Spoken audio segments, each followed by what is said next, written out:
नमस्कार दोस्तों अब अजित पवार महाराष्ट्र विधानसभा चुनाव में न ही शरद पवार की तस्वीरों का यूज कर पाएंगे और न ही पार्टी का चुनाव चिन्ह।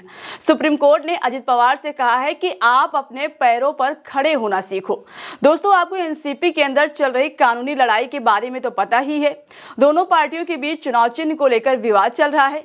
इसी पर सुप्रीम कोर्ट में सुनवाई हुई। जस्टिस सूर्यकांत और जस्टिस उज्जवल भुआन की बेंच ने इस केस पर सुनवाई की। सुनवाई के वक्त एनसीपी शरद पवार की ओर से वकील अभिषेक मनु सिंघवी ने उस पोस्ट और पोस्टर को दिखाया जिसमें अजित पवार गुट शरद पवार की तस्वीरों और वीडियो का यूज करते हैं। वकील सिंघवी ने कोर्ट के सामने दलील रखी कि अजित पवार गुट के कैंडिडेट अमोल मितकरी ने वीडियो पब्लिश किया है जिसमें शरद पवार दिखाई दे रहे हैं। इससे साफ जाहिर है कि अजित पवार शरद पवार की फोटो और उनकी प्रतिष्ठा का इस्तेमाल करके चुनाव लड़ रहे हैं। हालांकि सिंघवी की इस दलील पर अजित पवार गुट की तरफ से दस्तावेजों को फर्जी और पुराना बताया गया, लेकिन कोर्ट से उल्टा फटकार खानी पड़ गई। जस्टिस सूर्यकांत ने हिदायत देते हुए कहा, ये पुराना वीडियो हो या ना हो, लेकिन मिस्टर अजित पवार, आप दोनों के बीच विचारधारा का अंतर है। आप सीधा शरद पवार के खिलाफ लड़ रहे हैं। आपको अपने पैरों पर खड़ा होना चाहिए। दोस्तों, कोर्ट ने अजित पवार से साफ साफ कह दिया है कि अब चुनाव में आप शरद पवार की तस्वीर यूज नहीं कर सकते।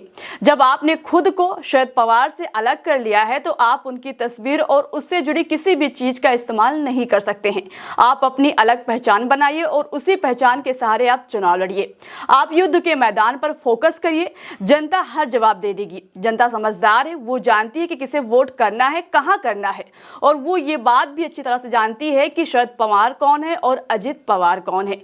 इसलिए आप खुद के दम पर चुनाव लड़िए। दोस्तों, इससे पहले इस मामले पर सुनवाई हो चुकी है। तब कोर्ट ने कहा था कि एनसीपी अजित पवार गुट चुनाव में घड़ी चिन्ह का इस्तेमाल कर सकते हैं, लेकिन उन्हें चुनावी बैनर और पोस्टर्स में यह लिखना होगा कि यह मामला कोर्ट में है। दोस्तों, एक तो पहले से ही महायुति मुश्किलों में दिखाई दे रही है। कानूनी लड़ाई हो या फिर राजनीतिक लड़ाई, दोनों का सामना कर रही है। उनके खुद के गठबंधन में सबकी अपनी अपनी राग है। बीजेपी एकनाथ शिंदे और अजित पवार दोनों ही सहयोगियों में सिर फुटव्वल मची हुई है। आपसी कलह देखने को मिल रही है, खासकर अजित पवार और बीजेपी में। अजित पवार ने तो चुनाव प्रचार में बीजेपी की मदद लेने से इनकार कर दिया है। प्रधानमंत्री नरेंद्र मोदी से तो अजित पवार ने साफ साफ कह दिया है कि आपको हमारे लिए चुनावी रैली और जनसभा करने की जरूरत नहीं है। इसी से आप समझ सकते हैं कि दोनों पार्टियों में अंदरूनी कलह किस कदर है। इसी को देखकर कहा जा रहा है कि अजित पवार अपने चाचा शरद पवार की तस्वीर को यूज इसलिए कर रहे थे क्योंकि शरद पवार की महाराष्ट्र में एक अलग छवि बनी हुई है। उन्हें महाराष्ट्र का चाणक्य कहा जाता है। उनको महाराष्ट्र की जनता का प्यार मिलता है, इसलिए उनकी तस्वीर को इस्तेमाल करके अपनी सियासत चमकाने की कोशिश कर रहे थे। लेकिन अब इस मामले पर कोर्ट से जमकर फटकार खानी पड़ी है। फिलहाल दोस्तों, खबर में अभी के लिए इतना ही। चलते हैं, अपना ख्याल रखिएगा। नमस्कार।